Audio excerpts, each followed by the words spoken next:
Fundraising is nothing else but except a lot of promotion, but of course you have to have a firmly belief into that.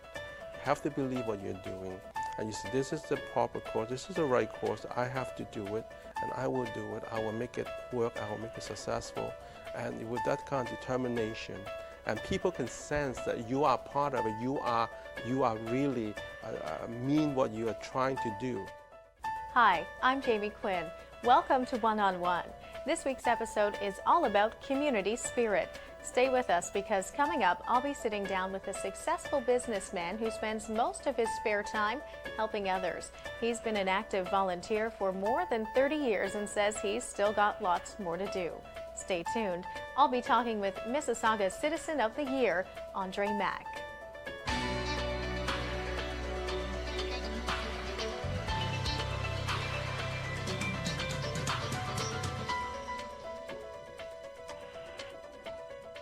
He's responsible for raising millions of dollars to aid community programs in the region. Andre Mak, thank you so much for being on the show. Well, thanks for inviting me to the show, Jamie. You're definitely recognized for your work. You've been named Mississauga Citizen of the Year. Have you been dedicated to good causes your whole life? Well, basically, I think, yes, I have been spending a lot of time in the volunteer work and the community work throughout, ever since I landed on this beautiful land in Canada. I have been doing that. Let's talk about your upbringing and the fact that you weren't actually raised here, but certainly assimilated very well. Well, yes. Well, I was born in a city called Macau. It's a Portuguese colony next to Hong Kong at the time. Right now, of course, it's returned back to China. My mother passed away when I was 3, and my father, because of his ideal opinion that he would like to spend more time with the country, so he went back to China. So my brother and myself, we were raised by our aunt in Macau, and throughout our school years. Okay, so your father actually didn't raise you. He was busy helping build China, in fact. At the time, yes. So very involved in community as well. He was very, very involved in that. Although you didn't grow up with him at your side, do you think that's where you got your community ethic? Well, yeah, I think I got a bit of that, but I think more than anything else, particularly when I came over to Canada, I see this is a land of opportunity. I see that what we can receive from this land and what we can give it back. And given with a group of people that I've been working with, friends and associates, they all have share the same vision, that this is a land that we receive so much, we really have to give it back. That's what it is. You are a successful businessman, the owner of several quick copy franchises in the city, and now that you've got those to almost run themselves, you're spending a lot of your time volunteering, and one of your most recent projects that has been talked about quite a bit by the local press is the fact that you've raised about $35 million to build the Yi Hong Geriatric Care Center. And I'm just wondering about what inspired you to get involved in that project. To be honest, it is not me, myself, raising the $35 million. No way, I cannot do that. It's a group effort. More than anything else, this time around, is that because the Yi Hong Geriatric Care Center, they got approval for a new center in Mississauga. We find it so meaningful. We agreed to assume this leadership role to lead capital campaign at the Peel region. And the good part, interesting enough, because of this project, we raise awareness and we really bring the whole Chinese community together to be able to do this. We do a lot of awareness program, and by and large, because of this program that we are doing, that we bring out the awareness to all the people that say, hey, this is a very, very good cause project that we should support. And those are the people that they come from the woodwork, they just say that, well, I like to donate, I like to support. Definitely a group effort, and of course we won't deny that. But I do believe it could be your business sense in leading a lot of people to go out and do that fundraising. I know you did study business administration at Ryerson. You went on to become a certified management accountant, and your ability to raise funds along with those that are at your side doing so has proven to be just an amazing talent. Well, basically, I mean, fundraising, if you're a business sense, you should be able to use a business sense to do fundraising. It's as simple as that. I mean, fundraising is nothing else but except a lot of promotion, but of course you have to have a firm belief into that. You have to believe what you're doing, and you say, this is the proper course, this is the right course, I have to do it, and I will do it, I will make it work, I will make it successful, and with that kind of determination, and people can sense that you are part of it, you are really mean what you are trying to do, and they will come along, they will support you, and that's where it works. That's where the sort of little bit of magic formula that I find. And it's not just myself, it's my other good friend, Dr. Joseph Wong. The two of us, we've been assuming this leadership role to be the co-chair of the Peel Region Capital Campaign for the Yihong Wellness Foundation. That's now, when will the Yihong Center actually be built, or has it Actually, started? it's been built. It will be, I believe, the inspection will be done in September. Okay. And I believe then they will start moving the seniors in probably in the early New Year's. Now, will this be open to all seniors, and what kind of care will be available? Well, this time actually is what we have done. Originally, you would think that, okay, Chinese community, we just deal with Chinese. Not so. This particular project is that there's altogether 200 beds. 100 beds are allocated to the Chinese seniors. The other 100 is for people, for the general public, for anybody. What we were saying is that we know in Scarborough, we know we can do a very good job to take care of the Chinese seniors. This time around, we said, let's extend what we know best to see if we can do it also for everybody else. So that's what we are doing right now. Is we're doing this sort of testing. Is that 50% will be Chinese senior, the other 50% will be general public. Can you remember your first fundraising project ever? Yes. Well, I think the first. Well, we have 2 or 3 that they are very, very interesting one. Actually, one being is the Phoenix Ball. Phoenix Ball is run by the Mississauga Chinese professional businesses. And what we are doing with that is that we are fundraising for the Yihong. And I think the first one is that we didn't know what we are doing, but we try our best. And at the end of the day, and we raised $150,000. Can you think back to your very first fundraising project, maybe as a child? Yeah, I mean, when you're in the primary school, you have to do special stage show, and for that particular event, the school is raising some money, to buy equipments and that type of things. Yeah, we were involved into that. But of course, at the time, what do we know? And basically, is my aunt. She will basically say, well, now you go into a show and we'll just put some money into that, whatever the stage show as a donation, things like that. Yes, we were involved into that. So then you were singing and dancing, and now you're managing the books. Yes, we were. I was doing a little bit of singing and dancing at the time. You're also the co-founder of the Mississauga Board of Chinese Professionals and Businesses. Yes. And tell me a little bit about how that project got started. Well, that was a very interesting. I think at one of the breakfast meeting that Dr. Joseph and myself, we were sitting down with Mayor Hazel McCallion, and she kind of mentioned that, well, just like in any other community, like the Italian community or the Filipino community, they have a lot of other associations involved. So since Dr. Wong, you are a professional trained physician or plastic surgeon, and Andre, you are a businessman, then perhaps it's not a bad idea to set up a Chinese Professional Business Association.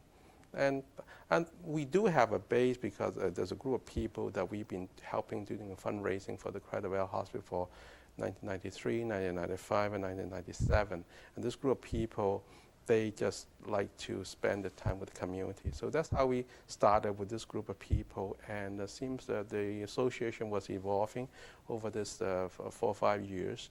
And we have well over 500 members. And at the time is that because we have a professional division, there is a need for seniors. That's what happened is that we did a survey. We sent out about 10,000 survey forms, placed in all the physicians' offices.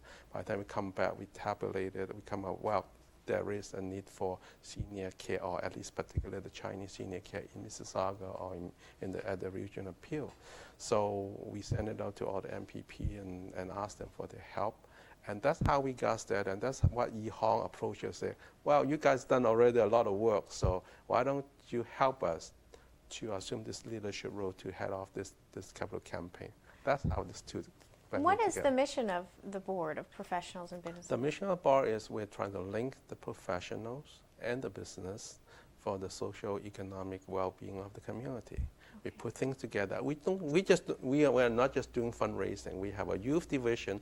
We develop the youth in public speaking, and we encourage them to do a lot of, for instance, the Dragon Boat tournament. The youth group, they will go to Santa Island and do the Dragon Boat racing. They also have their own meetings. They have their lunch, their whatever. And that's what we're trying to do as a youth development group. We also have a professional group that we also deal with seminars only. For instance, we have just in June, we had held a Healthy Living Expo. All right, we have about 25 speakers, 25 speakers, 44 exhibit booth there. It was a full house. It was amazing. We did it. This is the third year that we were doing it, and this year that we were working with the Mississauga News together, it was quite a situation that. There's a lot of people attending. A lot of people I didn't even expect them to show up. They show up because they said, "I read, your promotion material saying there are certain topics I'm very interested to come." And I believe next year we're going to do another one, and that one will be even a lot bigger because we will be teaming up with the Three Rim Health Center, Mississauga News, and the three organizations are going to make a huge Healthy Living Expo next year. Another one of your very interesting projects is the Smile China program. Yes. And I do understand that is helping those people in China who can't afford dental care. And for how long has that been going on? Actually, that one is this. Dr. Joseph Wang, he's leading a special mission with some volunteer from the Credit Valley Hospital. They went to China. They're not doing dental care. They're doing a repair of the cleft lips here. That the people had the split lips, that those little kids, he's trying to help them to repair, to put them together, put it properly using the plastic surgery technique. Is that something common in China? Actually, it's very common in China. In fact, I mean, the good part is we have to understand in our system, if the baby is born with that kind of situation, it will be repaired right off the bat, right at the hospital. So you don't even know, nobody even knows aware that exists. But in China, because of the situation that they cannot afford, particularly in the rural area, they cannot afford the kind of medical services. So Dr. Wang leading that medical mission down to China. There's 3 times already, and she's going back again next year. And that's where we raise funds for him to buy equipment. And the main thing is that not that he's going to help to do the repair, but more than anything is to be able to pass the technique, the medical technique, to the surgeon in China, so that they will know how to do it. Okay. And that's important, and that's why the project is so meaningful. And what's your role in that project? Basically, our role is we just support him. Okay. Basically, that's the reason we were saying is okay. In April, right in the middle of the SARS, we had this fundraising, and we were very fortunate at the fundraising. And originally, we were expecting to do maybe about 100, 150 people. It ended up with 450 people attending. And originally, we were thinking we will raise maybe $10,000, $15,000, or $20,000. We raised $100,000 right in the middle of SARS. It was amazing. And that really, tells the support from the community. And your volunteer work within the community over the last several years has earned you great respect. And in that, you really did step up to the plate during the recent SARS crisis. And during the outbreak, you were the voice of reason out there saying, our Chinese restaurants are safe, our Chinese businesses are safe. Mm-hmm. And how did you step into that role and do it so well? Because that's very, very important. Think about this. It's not just for a Chinese restaurant. anything dealing with that situation with the SARS is for the well-being of Mississauga or for that matter Ontario. There could be a domino effect. Once the restaurant is losing business, the supplier will be losing business, and the suppliers of the supply will be losing. Think about this domino effect. It is detrimental. So that's why we step in right away. Our association step in right away is that using Smile China as an example. We put up a press conference and say, look, really, you really know well enough about SARS. There is really not much of a scare about SARS if you handle it properly. Right. And that's the most important thing, that we have to understand that. I mean, this what they call the irrational fear about SARS is happening everywhere. So you call it irrational? Well, we definitely think it is irrational. It's that there are ways that we can prevent it. There are ways that we can, do a lot of precaution, and just to, you have to be careful. Having said that, that's not necessarily mean that you cannot come out and enjoy a nice meal in a restaurant, or for that matter, attend all the public events. And that's why we were making up this special campaign called Mississauga, the city that we care about and love. What we were trying to do is that the 5 public events in Mississauga.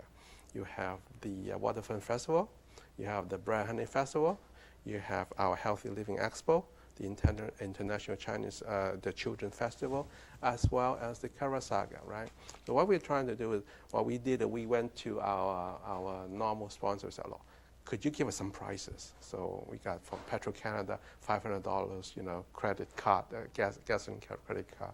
We got it from the Mandarin restaurant, some of the And what did that do, the prizes? No, what we would do was, and then we also asked the mayor to help, and she donated a dinner for 6 at the Living Arts Center, a show and dinner. And then what we are doing is that if anybody is going to 3 of the 5 events, all right, you're eligible for a draw.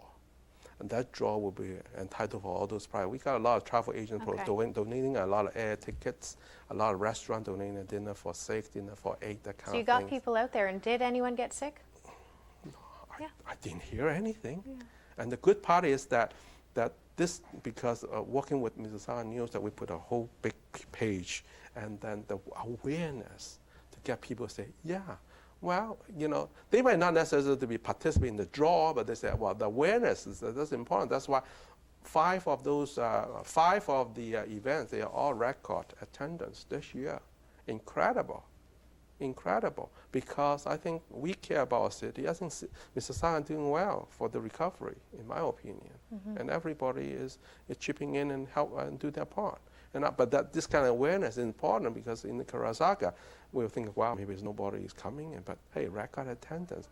We work with Rob Sampson, MPP Mississauga Center, and we went to the provincial government and get $50,000 for the Karasaga committee to help them to do the promotion. It seems like you and the board and your goals as a board have been successful so far.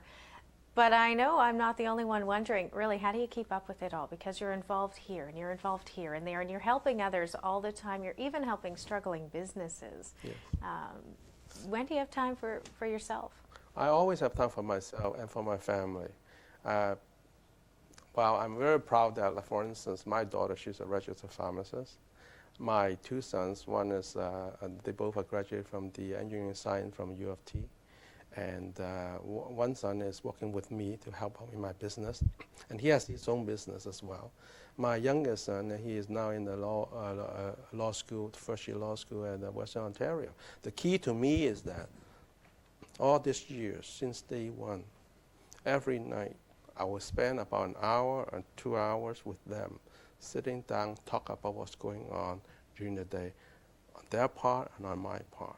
They understand what I'm doing, and I understand what they are doing. And that kind of communication is extremely important.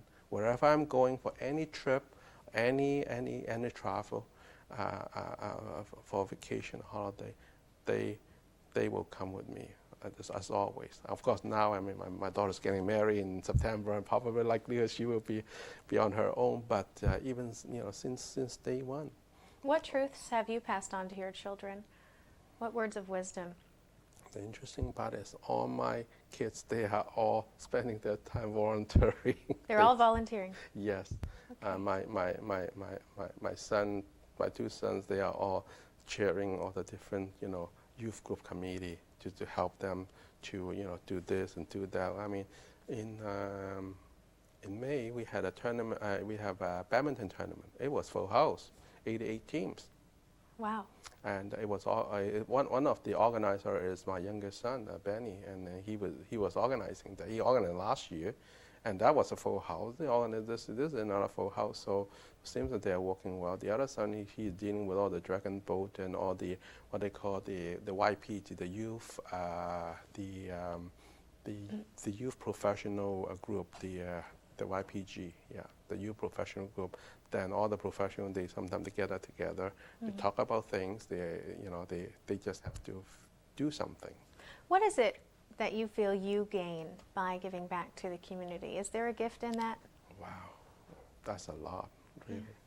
Just one very, very important thing is to be able to know so many friends that I do not know them before, and they are all my friends. And to me, that really, I mean, I treasure the mayor. She considered me as her friend, her close friend, and I treasure that very, very much. And there's a lot of other people within the community, that they really consider me as their friends, because perhaps what I have done is something that is worth it means something to the community. And what has been your greatest cause? Well, again, at one point that we were spending a lot of time with Yi Hong. Right now, since they finished their campaign, the geriatric care center. The geriatric care center. So for instance, like the last year and this year's Phoenix Ball, we are doing fundraising for 5 organizations: the Trillium Health Center, the Credit Valley Hospital, University of Toronto and Mississauga, the Chinese Cultural Center of the Greater Toronto, as well as for Yi Hong. So we are raising funds for 5 organizations for last year, for this year, and I think perhaps with the board's approval, we probably would do for the next 3 years. So each one of them will get $20,000 a year for the next 5 years. So in other words, that is some of the things that we are looking for. Now on the future vision, what would that be? I don't know. It's possible that perhaps that we know there's a lot of what they call community center, but maybe there isn't. I have yet to see there is maybe a professional business center for the community. And what would that be? What do you envision for that? I don't know. Perhaps that's what we is. Instead of just a community center, it will be a center that will be good for the professional and the business people to come in and using the facility for their well-being, for whatever the course. But that could be many years down the road. Almost like a gym? Yeah, almost like a gym, or mind, perhaps body, spirit. More than anything else is perhaps certain facility that you can stay in, do special video conferencing. Think about this. The last situation is that, I don't know what happened right now. There are remote countries in Africa, perhaps even in China. I don't know if one day the technology is good enough that we be able to help them if they're doing certain surgery. But we have our special surgeon over here be able to remotely, using the satellite technology, be able to provide them with the instruction to do specific surgery that they don't know how to do, or they might need certain help or assistance. Now that will be the day we can do it here in Canada to help people all over the place. Now that will not be just the medical area. It could be professional areas, even the business. Through video conferencing and this new facility. Special video conferencing that we go through the remote satellite technology, be able to tell them, okay, while you're doing that, okay, make sure that you cut this, that kind of things. Now that would be the day. Whether or not we can do it, I don't know. Well, if there's anyone that can raise the money, I'm sure it's you with the help of your vision. board. It's just a vision. And doesn't it always start with a vision? That's right. It's a vision. What has been your greatest challenge? My greatest challenge? I don't know yet, because I've gone through everything, and whatever challenge coming to me, and seems that we have a way to just overcome it or be able to do it. The greater challenge, again, perhaps is going back to my vision, my little bit earlier vision, to say that what if someday we can do something similar to that? If we can do that, hey, that would be the day. That probably would be my greatest challenge. Do you wish you had a little more free time? I wish I have a little bit more free time. I wish I have a little more, not free time. Free time to me, that doesn't mean, to me, if I spend the time with community, well, that's my free time. So you want more time to do more community work? I do like to, but more than anything, I would like to see more other people, not just me. But one person does not, what can I do? That's what I want to have. I like to see more people, more business people, perhaps more people with wealth, to be able to spend just a little bit of their time, their mind, to say, hey, there are certain things that perhaps they can put their time and their resources and their wealth, perhaps our money, into that to make it happen. It's happening right now, but probably we need more of that. Believe me, here in Canada, we are very, very lucky. We have the kind of living standard that, believe me, the other side of the world, most of them, they would not have the opportunity to enjoy this kind of living standard. And we are very, very fortunate and lucky to have that. And we should treasure that and make use of that. And we can use that to also help out other people on the other side of the world. I think that will be the day. I believe that. That wraps up another episode of One-on-One with Mississauga's Citizen of the Year, Andre Mak. Thank you so much for being with us today. Well, thank you, Jamie, for inviting me here to the show. Thank you. See you next time.